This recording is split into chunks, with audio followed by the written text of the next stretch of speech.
Hello students. आज की class में हम अपना न्यू केस डिस्कस करेंगे जो कि सेक्शन 10 से डील करता है,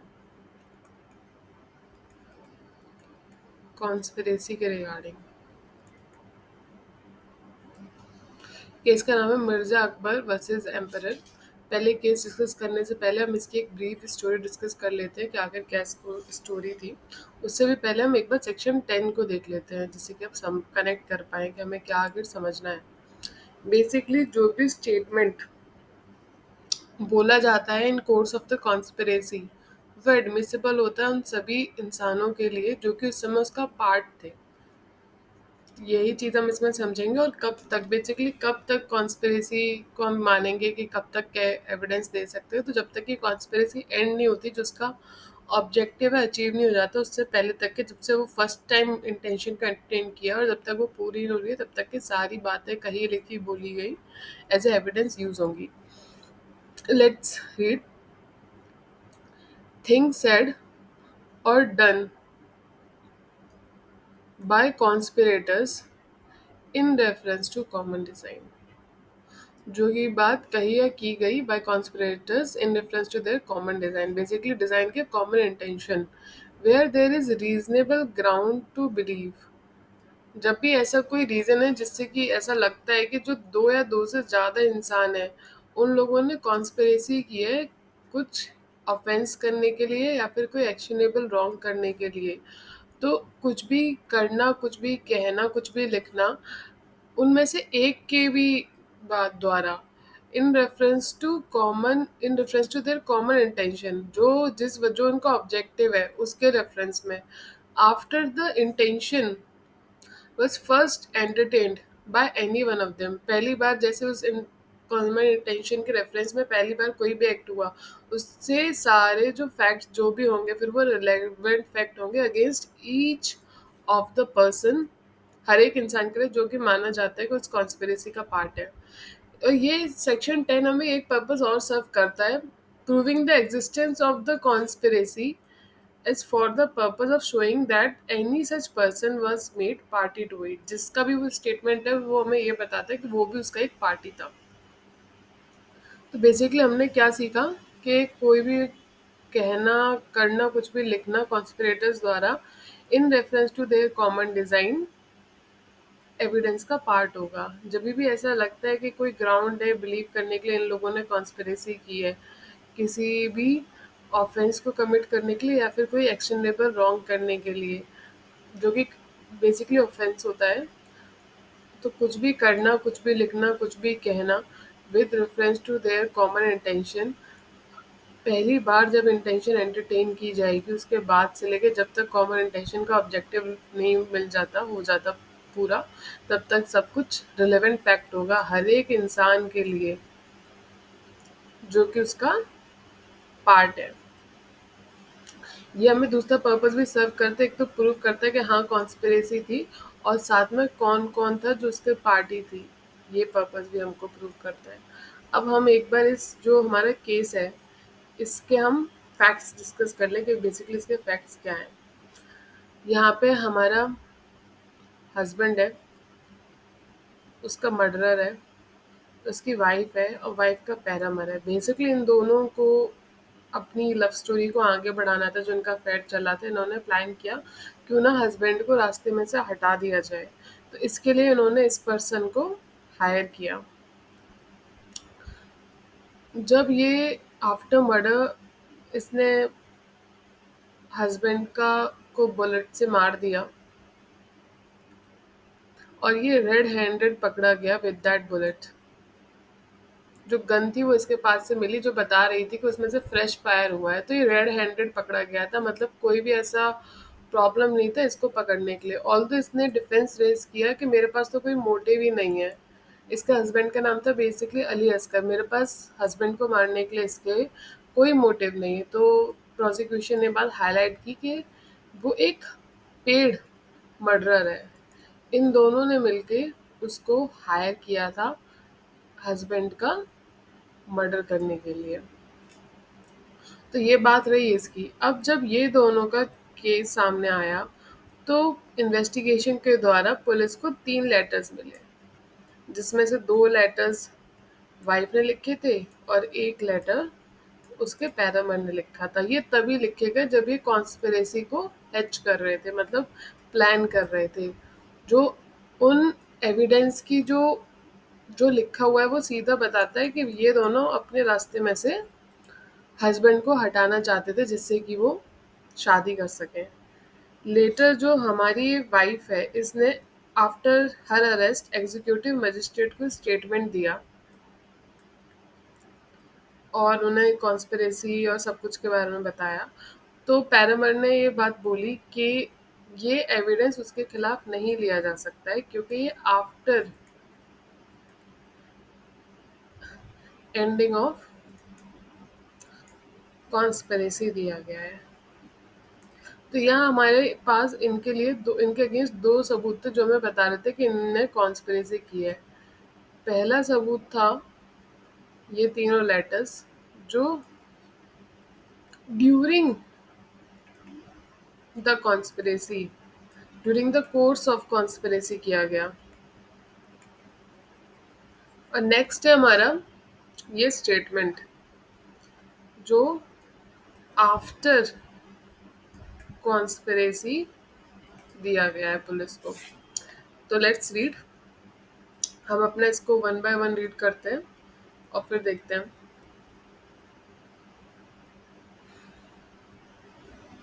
दोनों को चार्ज किया गया था मर्डर और क्रिमिनल कॉन्स्पिरेसी के लिए। 2 कंटेंशंस उन्होंने रेज किए, जुरिडिक्शन और मिसरिसेप्ट ऑफ एविडेंस का। तो जुरिडिक्शन हमारे यहाँ पे काम करनी है, हमारा मेन पॉइंट है एविडेंस से रिलेटेड। दोनों जो लोअर कोर्ट थे उन्होंने इसको कंसीडर किया था स्टेटमेंट को जो उन्होंने एग्जीक्यूटिव मजिस्ट्रेट को दिया था, बट उन्होंने एक्स्ट्रा वेट उसके साथ अटैच नहीं किया। जैसे हर एक एविडेंस का एक वेट होता है ना, कितना क्रेडिबल है वो, कितना रिलायबल है, तो उस चीज़ के लिए उन्होंने ज़्यादा वेट उससे अटैच नहीं किया था। ये हमारे फैक्ट्स हैं बेसिकली जो हमें बता, ये जो हमने अभी समरी में डिस्कस किए हैं ये सारे हमारे फैक्ट्स लिखे हुए हैं। अब यहाँ सेक्शन 10 में क्या कंसिडर होता है हम इस केस से यही समझ रहे हैं।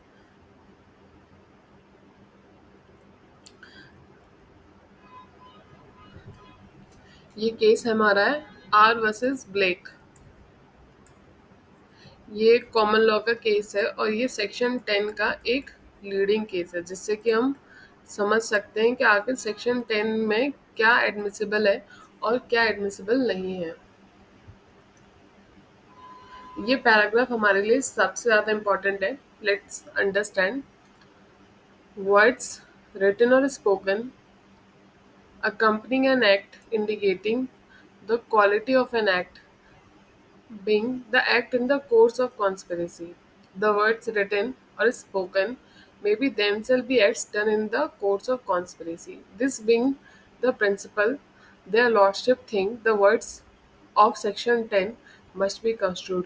ये बोल रहे हैं कि वो बताना चाह रहे हैं कि जो भी वर्ड या फिर कुछ रिटन या स्पोकन वर्ड्स जो भी थे जो during the course of conspiracy किए गए वो एडमिसिबल होंगे सेक्शन 10 के अंदर in accordance with in accordance with it and are not capable of being। और इससे ज़्यादा हम इसका वाइड कंस्ट्रक्शन नहीं, मतलब इससे ज़्यादा इसका स्कोप को हम नहीं बढ़ा सकते। So as to include statement made by one conspirator in absence of their other with reference to past acts done in course of common intention. अब ये बता रहा है कि जब भी कॉन्स्पिरेसी कंप्लीट हो गई है उसके बाद वो पास्ट एक्ट को रेफरेंस करते हुए जो भी स्टेटमेंट दे रहा है वो सेक्शन 10 के अंदर नहीं आएंगे। यहाँ पे जो हमारा कैचिंग वर्ड है common intention, with reference to common intention उन्होंने जो कुछ किया। अब जब वो मजिस्ट्रेट को स्टेटमेंट दे रही है तो क्या वो with reference to common intention है? नहीं, क्योंकि यहाँ पे तो जो हमारी कॉन्स्पिरेसी है वो तो कंप्लीट हो चुकी है और हमें सेक्शन 10 को इतना वाइड मीनिंग नहीं देना है कि आफ्टर कॉन्स्पिरेसी एंड होने के बाद भी जो स्टेटमेंट्स दिए जाए in reference to past common intention वो भी इसमें एडमिसिबल हो। नेक्स्ट लिखता है कि common intention signifies a common intention existing at the time when the thing was said, done, written by any one of them। उस समय वो कॉमन इंटेंशन थी उनकी, जिस उसी समय इन्होंने कुछ लिखा, कहा या किया, वो एज ए एविडेंस यूज होगा सेक्शन 10 के अंदर, ना कि जब वो पास्ट में है, वो कंप्लीट हो चुकी है. थिंग्स सेड डन और written while the conspiracy was on foot are relevant as evidence of the common intention once reasonable ground has been shown to believe in its existence. जब court को ऐसा लगेगा कि हाँ देयर इज रीजनेबल ग्राउंड्स कि हाँ उनके बीच में कॉन्स्पिरेसी थी, तब ये हम देखेंगे कि क्या उन्होंने ऐसा कुछ किया था जो हमारे पास एज एविडेंस के रूप में during the course of conspiracy. But it would be very different matter to hold that any narrative or statement or confession made to a third party after the common intention or conspiracy was no longer operating and has ceased to exist is admissible against the other party. जब क्योंकि section 10 हमें क्या कह रहा है कि during common during conspiracy जो भी कॉमन इंटेंशन है उसके रेफरेंस में किसी ने भी कुछ भी किया, जो भी उसका पार्ट था कॉन्स्पिरेसी का, वो सबके खिलाफ एक ने किया, लेकिन जितने पार्टनर्स हैं 2 3 4 सबके खिलाफ एज ए एविडेंस यूज होगा, लेकिन उसके बाद में नहीं. There is no common intention of the conspirator to which the statements can have their reference. Lordship Judgment Section 10 embodies this principle. This is construction which has been rightly applied to Section 10 in decision in India. हम भी same इसी को follow करते हैं अपनी India में. इसी बात को कोर्ट ने फिर हाईलाइट किया कि जो एविडेंस स्टेटमेंट दिया गया है वो सेक्शन 10 के अंदर एडमिसिबल नहीं होगा, बट जो 3 लेटर्स थे वो एडमिसिबल हैं, ऑल्दो उसके साथ ज़्यादा वेट अटैच नहीं किया गया है, तो इनका कन्विक्शन सेट असाइड नहीं किया जाएगा. और हमारा जो बेसिकली कन्विक्ट है मिर्जा अकबर, उसका कन्विक्शन अपहेल्ड किया. तो इससे हमने क्या समझा, एक बार सेक्शन 10 को हम देख लेते हैं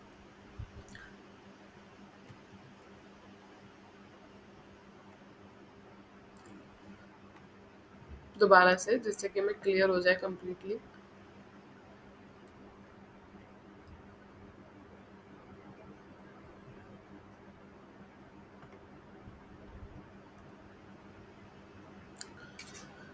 Things said or done by conspirators in reference to common design, where there is a reasonable ground to believe that two or more persons have conspired together to commit an offense or actionable wrong. जब भी ऐसा लगता है कि किसी दो या दो से ज़्यादा लोगों ने मिलके कुछ कॉन्स्पिरेसी की है कोई ऑफेंस करने के लिए या कोई एक्शनेबल रॉन्ग करने के लिए, तो एनीथिंग सेड डन और written by any one of such person in reference to their common intention. उनमें उन्होंने कुछ भी कहा during the course of conspiracy in reference to their common intention after the time when the intention was first entertained. अब जब तक वो preparation stage पे तब तक तो क्राइम हुआ ही नहीं ना.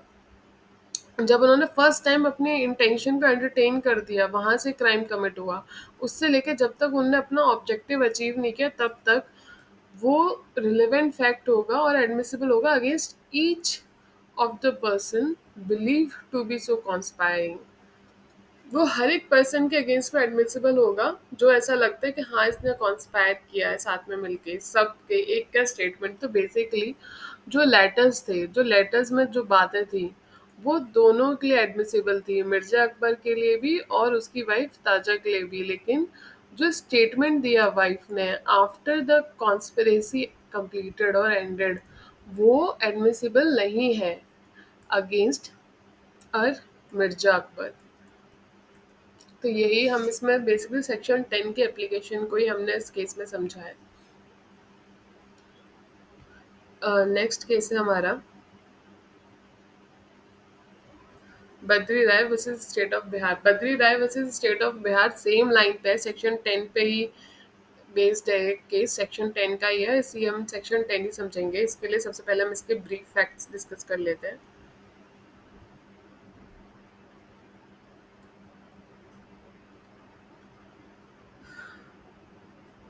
सो बेसिकली यहाँ पे हमारा एक पुलिस ऑफिसर है और हमारा एक फर्स्ट, हमारे पास यहाँ पे 2 पर्सन है जो बेसिकली पकड़े गए हैं.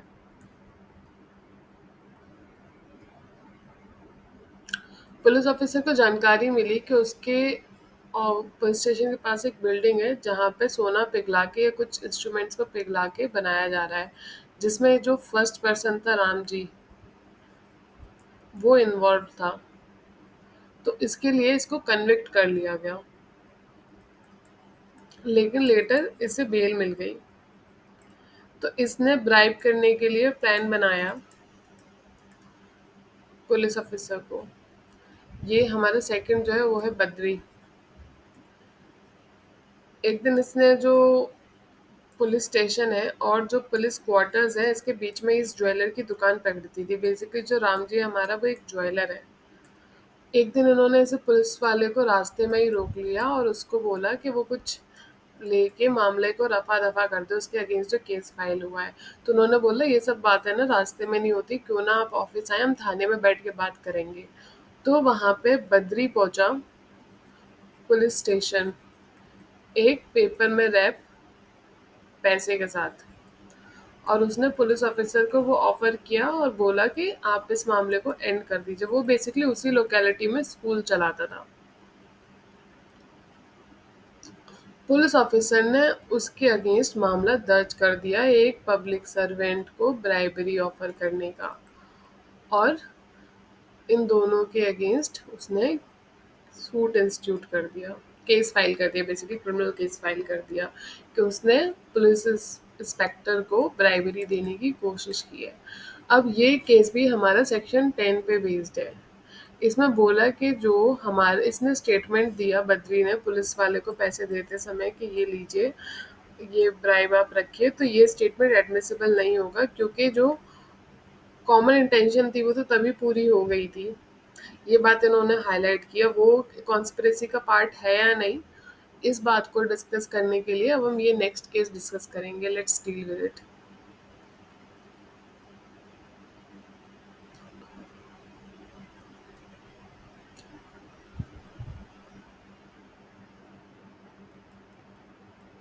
ये हमारे फैक्ट्स दे रखे हैं, आप इसको गो थ्रू कर सकते हैं। मैंने आपको जो एक्सप्लेन किया वही फैक्ट्स में लिखा हुआ है कि दोनों ने मिलकर कैसे पुलिस ऑफिसर को ब्राइबरी ऑफर की। हमारा ये इसमें इशू फॉर्म हुआ, जो मैंने आपको बताया कि केस में हमें फैक्ट इशू रेशनल और जजमेंट के साथ चलना होता है। ये हमारा इशू है जिससे हमें डील करना है, जो कि है whether the statement made by the first appellant Bradley on 31st August that he had been sent by second appellant with the money to be offered by way of bribe to police officer was admissible against him। क्या वो admissible होगा उसके भी against में?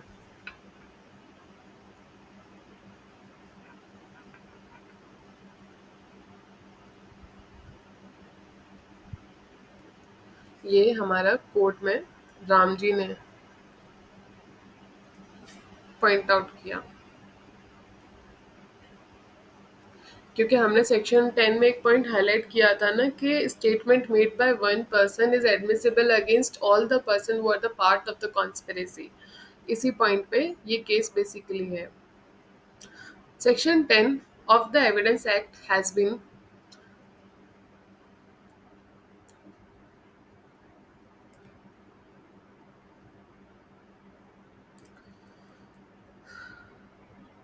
deliberately enacted in order to, इसकी importance ही बनाने की और इसलिए पड़ी क्योंकि जो को कॉन्स्पिरेटर्स होते हैं उनके खिलाफ एविडेंस को एडमिसिबल कराने के लिए, क्योंकि जो कॉन्स्पिरेसी होती है वो डार्कनेस में हैच की जाती है, तो बहुत मुश्किल होता है कि सबके खिलाफ सबूत देखने के, सबने कौन सा पार्ट वो किया उसको पकड़ना।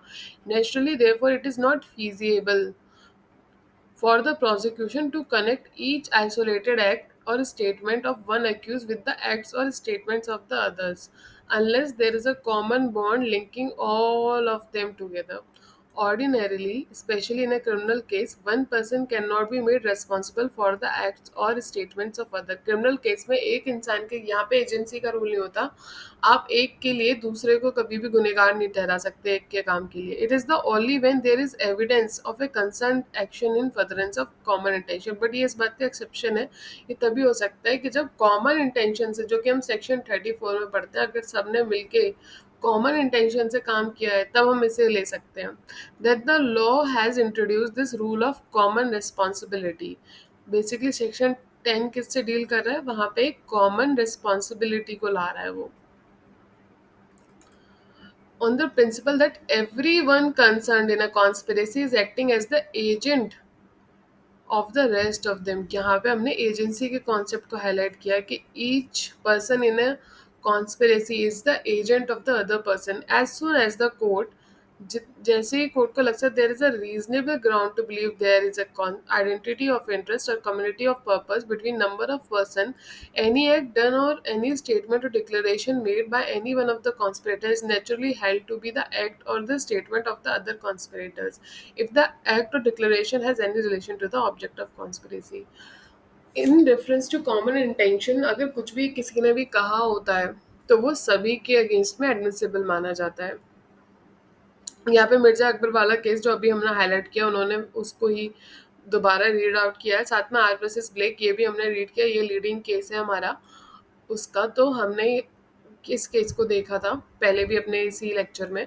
It is manifested that the statement in question was made by the first appellant in the course of the conspiracy and accompanied the act of the payment of money। जो हम देख रहे हैं वो स्टेटमेंट के साथ सेक्शन 8 में conduct में भी रिलेवेंट है। जब स्टेटमेंट भी अकम्पनीड हो रहा है आपके कंडक्ट से, आप एक्ट भी कर रहे हैं पैसे देने का, साथ में वो भी कर रहे हैं, तो जो सेक्शन 10 के अंदर वो जो एक्ट है वो कवर होगा वहाँ पे।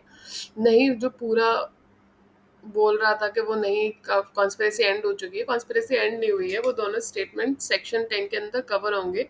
और एजेंसी बेसिकली दोनों कॉन्स्पिरेसी का पार्ट है, ये बस शो कर रही है, तो वो स्टेटमेंट उसके लिए भी एडमिसिबल होगा। It must therefore be held there is no substance in the question of law raised in this appeal and hence the appeal is dismissed. तो जो हमारे स्टेटमेंट था उसको जो राम जी था उसके अगेंस्ट भी एडमिसिबल किया गया। उनकी रीजनेबल ग्राउंड टू बिलीव कि वो दोनों एक ही है, वहां से पता चलता है कि वो आया बात करने के लिए, वो आया पैसे देने के लिए, तो there is a reasonable ground to believe कि वो दोनों कॉन्स्पिरेसी का पार्ट है। और जो उसका एक्ट था ब्राइबरी देने का, उसके साथ वहां पे इंटेंशन उसकी कंप्लीट हुई, कॉमन इंटेंशन थी, वहां कंप्लीट हुई, तो सेक्शन 10 में उनके खिलाफ एविडेंस लिया जा सकता है। Thank you.